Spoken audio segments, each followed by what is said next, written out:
নমস্কার।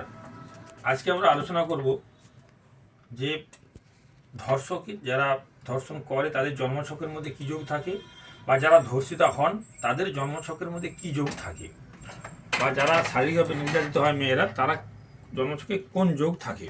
দেখুন, আমরা যে কোনো যদি লগ্নভাব ধরি, ধরুন মকর লগ্ন 1 2 3 4 5 6 7 8 9 10 11 12। ধর্ষক এবং যে ধর্ষিতার দুজনের ছকে কিন্তু চন্দ্রকে প্রথম কথা পীড়িত থাকতে হবে। চন্দ্র যদি খারাপ না থাকে তাহলে কিন্তু এই মনের মধ্যে এসব আসবে না। যিনি ধর্ষণ করেন বা যিনি ধর্ষিতা হন দুজনের জন্মছকে অবশ্যই কিন্তু চন্দ্র পীড়িত থাকবে। ছেলেদের জন্মছকে যেটা থাকলে সমস্যা হয়, লগ্ন, পঞ্চম, দ্বাদশ ভাব, লগ্ন ভাব, পঞ্চম ভাব এবং দ্বাদশ ভাব এই তিনটা ভাব পীড়িত থাকতে হবে। লগ্ন, পঞ্চম, দ্বাদশ ভাব পীড়িত থাকতে হবে। এর সঙ্গে মঙ্গল প্লাস রাহু এই দুটাই দুর্বল থাকবে বা পীড়িত থাকবে, তবেই সেই ব্যক্তি ধর্ষণের মতন অপরাধমূলক কাজের সঙ্গে যুক্ত থাকবে। লগ্ন ভাব, পঞ্চম ভাব, দ্বাদশ ভাব এর সঙ্গে মঙ্গল এবং রাহু দুটাই পীড়িত হয়ে দুর্বল হয়ে থাকবে, তাহলে একজন ব্যক্তি ধর্ষণের মতন অপরাধমূলক কাজের সঙ্গে লিপ্ত হতে পারবে। মঙ্গলও অবশ্যই পীড়িত থাকবে। মহিলার জন্মছকে যেটা হয়, লগ্ন, পঞ্চম, অষ্টম, দ্বাদশ ভাব এর সঙ্গে কিন্তু মঙ্গল পীড়িত থাকবে। লগ্ন ভাব, পঞ্চম ভাব প্রেমের ভাব, অষ্টম ভাব যৌন সম্পর্কের ভাব এবং দ্বাদশ ভাব ব্যয় ভাব। তাহলে লগ্ন, পঞ্চম, অষ্টম, দ্বাদশ ভাবের কানেকশন থাকবে, সঙ্গে মঙ্গল পীড়িত থাকবে, তাহলে এই জাতিকা ধর্ষিতা হওয়ার সম্ভাবনা থাকবে বা শারীরিকভাবে নির্যাতিত হওয়ার সম্ভাবনা থাকবে। লগ্ন, পঞ্চম, অষ্টম, দ্বাদশ এবং সঙ্গে মঙ্গল কিন্তু পীড়িত অবশ্যই হবে।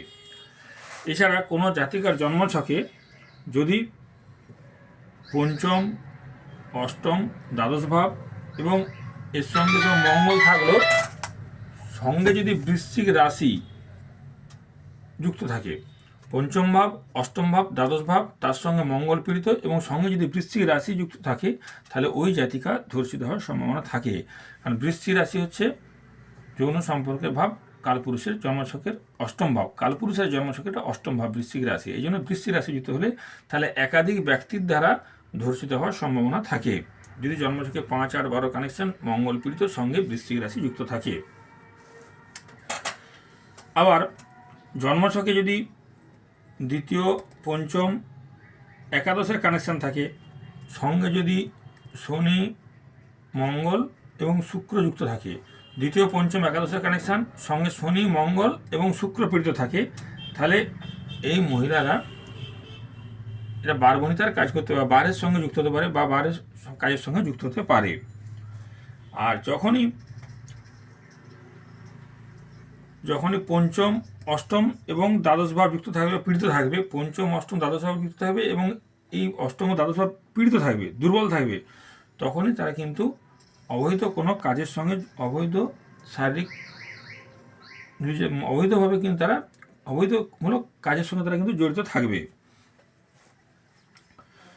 আবার যদি তৃতীয়, পঞ্চম, সপ্তম, নবম ভাব যুক্ত থাকে, তৃতীয়, পঞ্চম, সপ্তম, নবম ভাব একসঙ্গে যুক্ত থাকে, তাহলে এই ব্যক্তিরা কিন্তু কর্মসূত্রে বা কর্মজগতে তার পার্টনারের সঙ্গে কিন্তু রিলেশনে জড়িয়ে যাওয়ার সম্ভাবনা থাকে, তৃতীয়, পঞ্চম, সপ্তম এবং নবম ভাব যদি যুক্ত থাকে। পঞ্চম ভাবের সঙ্গে যদি পঞ্চম ভাবের সাথে যদি মঙ্গল যুক্ত হয়, এই পঞ্চম ভাব এরকম পঞ্চম ভাবের সঙ্গে যদি মঙ্গল যুক্ত থাকে, তাহলে তার ভালোবাসা একটু বেপরোয়া টাইপের এবং অবৈধ যৌনাচারে তারা লিপ্ত হতে পারে। আবার পঞ্চম ভাবের সঙ্গে যদি শনি যুক্ত থাকে, তাহলে কি হয়, ওই ব্যক্তিটা তার থেকে নিচু মানে কোনো নিচু, তার থেকে তার অধস্তন কর্মচারী বা তার থেকে তার নিচু মানুষের সাথে তার সঙ্গী বা সঙ্গিনীর সাথে প্রেম হওয়ার সম্ভাবনা থাকে বা অবৈধ যৌনাচারে লিপ্ত হয় যদি শনি যুক্ত থাকে। আর এই পঞ্চম ভাবের সঙ্গে যদি রাহু যুক্ত থাকে,